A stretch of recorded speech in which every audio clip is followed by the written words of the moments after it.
Ready to move in premium triplex villas at Kollur APR projects. ఇవి కదా రాజకీయాలంటే. అందుకే కదా ఆంధ్ర రాజకీయాలు అంత మజాగా ఉంటాయి. కోస్తాంధ్రలో కమ్మదనం, ఉత్తరాంధ్రలో చిలిపిధనం, రాయలసీమ రాజసం, పల్నాడు పౌరుషం అన్ని కలిపి మిక్సీలో వేసి జ్యూస్ చేస్తేనే ఆంధ్రప్రదేశ్. రాజకీయాలు ఇతర ప్రాంతాల్లో వేరు, ఆంధ్రాలో వేరు.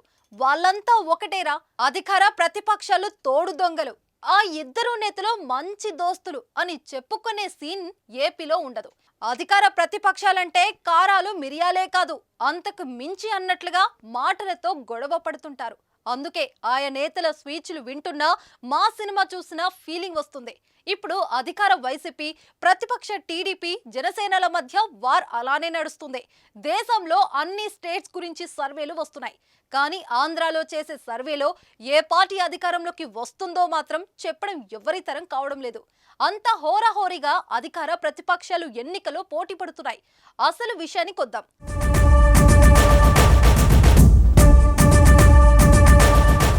తిరిగి అధికారంలోకి రావాలని వైసీపీ పట్టు మీదుంటే ఈ ఎన్నికలో తమదే పవర్ అంటూ టీడీపీ, జనసేన, బీజేపీ కూటమి నేతలు జబ్బచరిచి రొమ్ము విరిచి చెబుతున్నారు.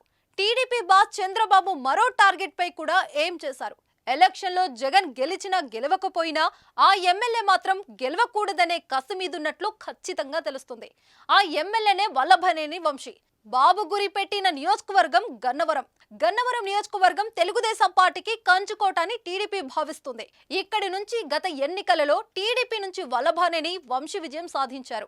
ఈ నియోజకవర్గంలో అత్యధిక సార్లు సైకిల్ పార్టీ నాయకులే గెలిచారు.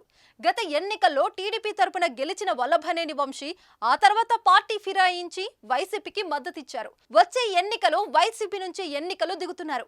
ఆ వల్లభనేనినే చంద్రబాబు టార్గెట్ చేసినట్లుగా తెలుస్తుంది. అంతేకాదు, చంద్రబాబు కుటుంబ వ్యవహారంలో వల్లభనేని వంశీ అనుచిత వ్యాఖ్యలు చేసిన విషయం ఎవరు మర్చిపోలేరు. ఎందుకంటే ఆ సందర్భంలోనే చంద్రబాబు కన్నీళ్లు పెట్టుకున్నారు.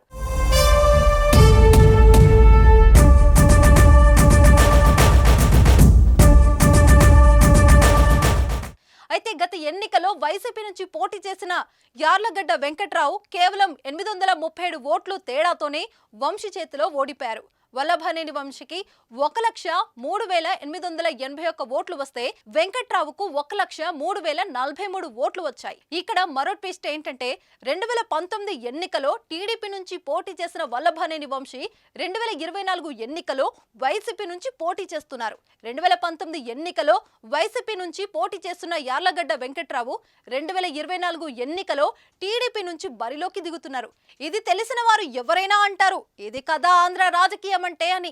ఇక్కడ వల్లభనేని వంశీకి చెక్ పెట్టాలని చంద్రబాబు వ్యూహాత్మకంగా వ్యవహరిస్తున్నారు. స్థానికంగా టీడీపీకి పట్టు ఉండడంతో ఈసారి మళ్లీ విజయం టీడీపీ ఖాతాలో పడుతుందని చంద్రబాబు భావిస్తున్నారు.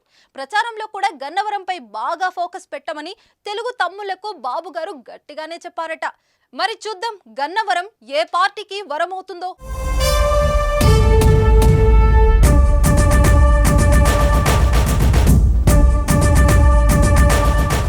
సుమన్ టీవీలో మీ పర్సనల్ అండ్ బిజినెస్ ప్రమోషన్స్ కోసం కింది నెంబర్కి కాంటాక్ట్ చేయండి.